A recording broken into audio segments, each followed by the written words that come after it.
All right, ladies and gentlemen, boys and girls, welcome back. It's Harmless Dave, the real music observer, observing real music in real time for real people, just like you right there, just like me right here. Okay, all right, so there's some weird stuff going on today. I don't know if people are upset that the channel hit 20,000, and it's like those guys that don't want you to like a certain band because they have no original members or something. Which I've given up on that topic because it's just the people are too toxic. I'm going to use the word toxic a lot. It's a popular word today, toxic. I don't really care if, you're just watching these videos to hate. Just keep watching the videos, okay? Sit through the commercial and watch the video. That's all I can tell you to do. Now, I'm being, I don't want to say trolled today, but I'm being asked about my stance on saying that rock is dead and so forth. Here's the deal, okay? There is no cavalry coming to save Journey, Def Leppard, Guns N' Roses, all these big grossing tours. Yes, the Rolling Stones are coming over. That's awesome. I love old music. I live old music most of the time. But I think I'm one of the only advocates talking about new melodic rock, okay? There is no support system currently in the United States that plays new good. This is a big real. These are big qualifiers here. This isn't like, okay, well, another song by, say, the band Disturbed. I don't like that band. That band doesn't represent what music was, all right? So if you're going to go back to what was, you talk about Guns N' Roses and Poison and Def Leppard and all of these groups that are still out there, okay? Tesla is about to release a new album, right? Is anybody going to play the new Tesla album in the United States and put it on next to like a classic tune by Tesla? Like the old days, remember they did 2 for Tuesday, Double Shot Tuesday, Double Shot Thursday, whatever. You hear a new song by the band, then you hear the classic one, and that way, the guy driving in the car, he doesn't hit the button because, holy crap, Batman, if you hit that button, that's it.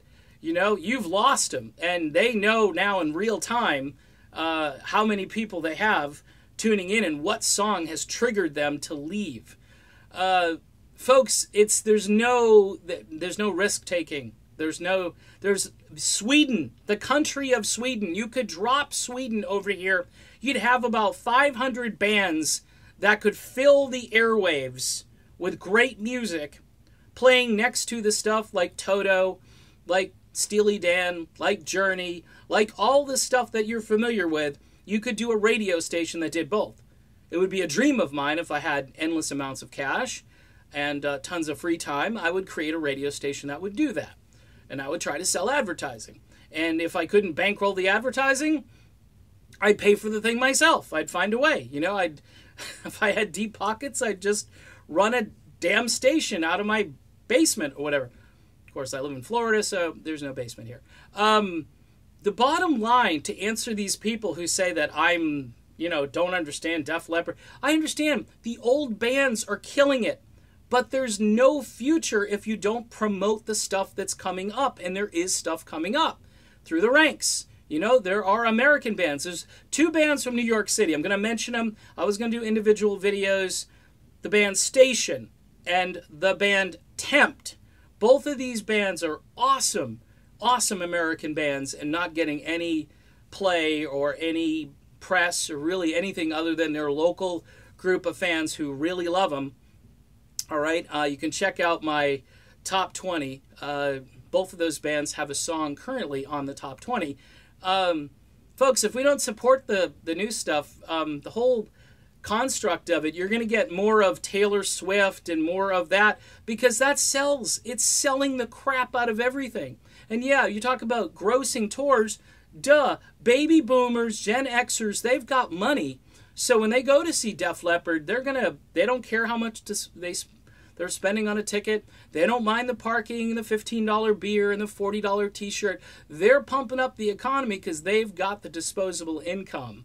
All right? And that's why you'll see a bigger gross on a classic rock show than Taylor Swift, who's got 13-year-olds with no money. Their parents drop them off, probably give them a little bit of money, but it's not the same thing. It's just, you can't compare the two.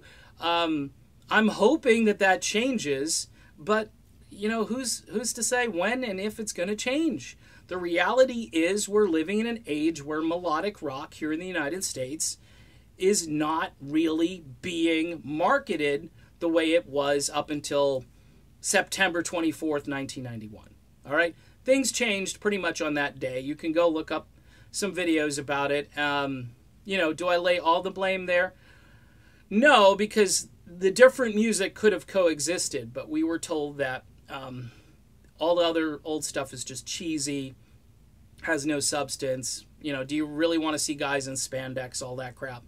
You know, we could have changed the clothing style in the 90s. You know, we could have went from spandex to flannel, and we could have kept the music sane, but we decided, you know, that we wanted to go insane instead and be depressed and all that. I'm not talking about the pop stuff in the 90s, which I'm starting to come around to. All right, done with this video. Thanks for the inspiration. This is what you're doing. Yeah, I've been called all kinds of great names today. I've also been told to just ignore it because it'll just all go away, but it never goes away. It just, we're living in toxic world, folks. See ya.